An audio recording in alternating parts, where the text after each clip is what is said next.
बिहार विधानसभा चुनाव में एनडीए को मिली बम्पर सीटों के बाद अब शपथ ग्रहण की तैयारियां तेज हो गई हैं। जहां एक तरफ नीतीश कुमार मुख्यमंत्री के तौर पर फिर एक बार 10वीं बार शपथ लेंगे, तो वहीं दूसरी तरफ डिप्टी सीएम के तौर पर भारतीय जनता पार्टी की तरफ से विजय सिन्हा और सम्राट चौधरी फिर एक बार डिप्टी सीएम बनेंगे। लेकिन इन सब के बीच सवाल ये कि आखिर एलजेपीआर यानी कि चिराग पासवान की पार्टी से कोई डिप्टी सीएम क्या कुछ होने वाला है? इस सवाल पर चिराग पासवान को जब एयरपोर्ट पर रोका गया और पूछा गया कि आखिर एलजेपीआर से क्या कोई डिप्टी सीएम हो सकता है, तो चिराग पासवान के रिएक्शन ने सबको चौंका दिया। सुनिए किस तरीके से चिराग पासवान ने पहले तो महागठबंधन यानी कि तेजस्वी यादव कांग्रेस को जमकर निशाना साधा कि जितनी मेहनत मुद्दे उठाने और खोजने में करते हैं, उतनी मेहनत अगर विपक्ष खुद में झांकने में करे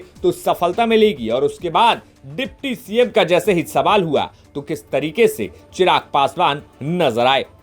ऐतिहासिक जीत जिस तरीके से एनडीए की हुई है और जिस तरीके से बिहार की जनता ने पूर्ण विश्वास एनडीए के ऊपर जताने का काम किया है, ऐसे में जितनी भव्य ये जीत है उतना ही भव्य कल हम लोग का शपथ ग्रहण समारोह होने जा रहा है। और मुझे खुशी है कि इसमें प्रधानमंत्री जी की भी मौजूदगी इसमें रहेगी।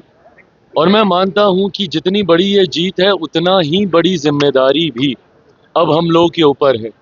जो बातें हम लोगों ने चुनाव प्रचार के दौरान कही थी, जो संकल्प पत्र में जो वादे हम लोगों ने किए थे, कल से उन वादों को भी पूरा करने की शुरुआत होने जा रही है। सर, वोट चोरी का आरोप लगातार लगा रहे हैं महागठबंधन के लोग।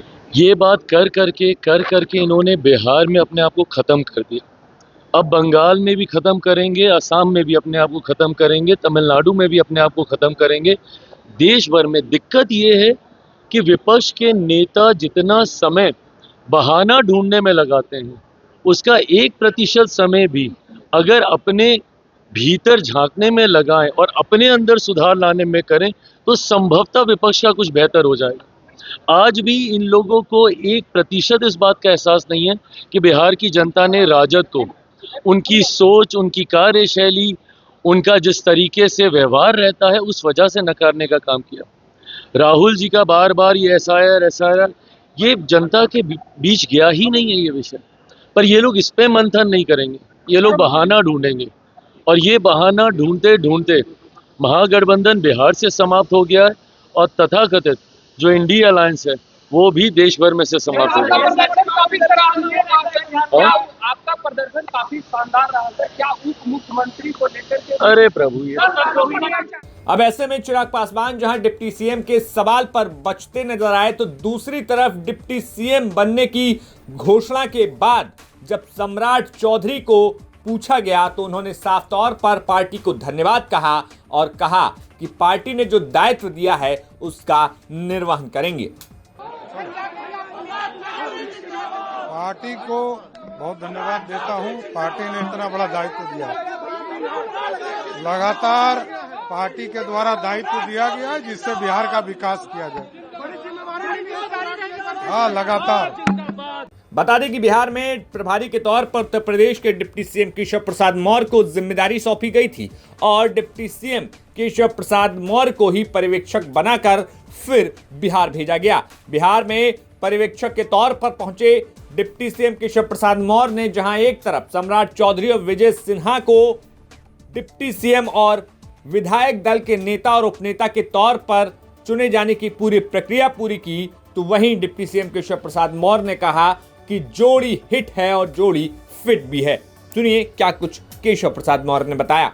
विधायक दल के नेता के रूप में श्री सम्राट चौधरी जी और उपनेता के रूप में श्री विजय कुमार सिन्हा जी को सर्वसम्मति से नेता और उपनेता चुना गया है और भारतीय जनता पार्टी की ओर से ये जोड़ी फिट भी है, हिट भी है और यह जीत का भारतीय जनता पार्टी के नाते चौका है। हरियाणा, महाराष्ट्र, दिल्ली, अब बिहार आगे के लिए तैयार।